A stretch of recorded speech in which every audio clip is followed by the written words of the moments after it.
Hi, this is Fish and welcome to Fish Picks. Today we're going to be discovering how a technique taught to dentists can help you improve your skill as a lockpicker.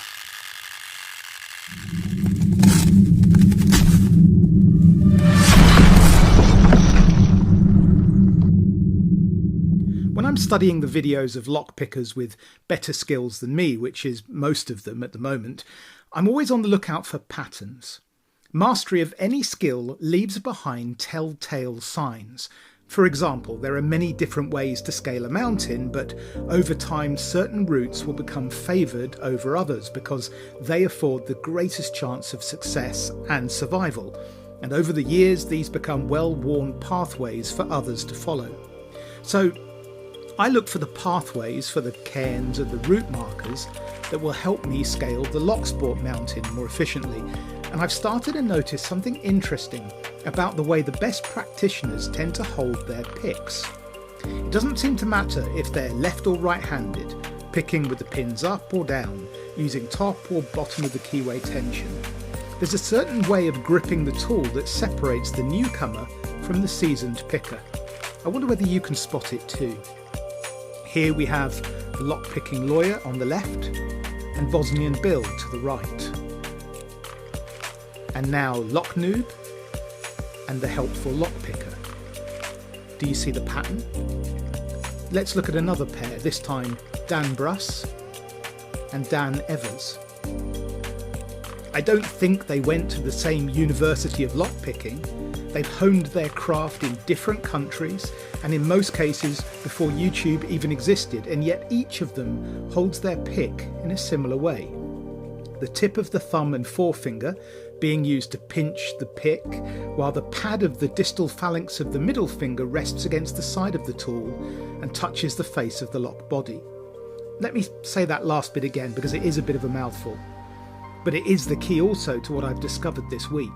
All of these highly skilled pickers have adopted a grip in which the pad of the distal phalanx, the last joint of the middle finger, comes to rest against the edge of the pick's neck. I've discovered a pattern, but I now wanted to understand why it's been selected for, and I found my answer in dentistry textbooks. I figured that dentists come the closest to what we do in terms of having to manipulate their instruments under precise control. It's just that they're trying to scrape away plaque rather than manipulate pins. And sure enough, I came across a series of papers which were focused on the ergonomics of dental scaling. Dentists, unlike lockpickers, are taught their technique, and they're trained to adopt a modified pen grip. A standard pen grip is fine for writing, but it's relatively inflexible, most of the articulation coming from the wrist rather than the fingers. And for writing this is fine because the pen's tip is operating on a fixed plane and minimal feedback is required. But dentists and lockpickers are working in multiple planes which require micro adjustments from one moment to the next. We're looking to exert force using finger-based levering action, and the pick is not only being used to act on the pins, but is also picking up and transmitting tactile feedback about the state of each pin stack.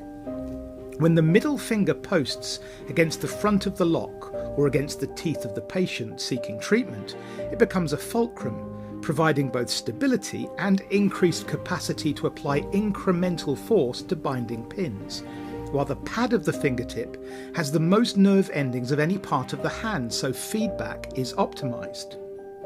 The modified pen grip allows for precise control, provides increased range of motion, heightens tactile sensitivity, and reduces fatigue and the likelihood of carpal tunnel syndrome. So there you have it. Lockpickers have graduated towards the modified pen grip by trial and error. But we can learn from their hard-won experience by adopting this grip ourselves at the beginning of our journey.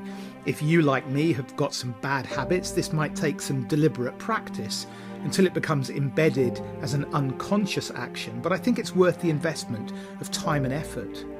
I should also say that there are other factors that need to be considered. Not all of the pickers I've studied use the modified pen grip, and they still achieve excellent results. Chris Capoon, for example, doesn't post up against the face of the lock, but this sacrifice of controlled leverage doesn't seem to set him back.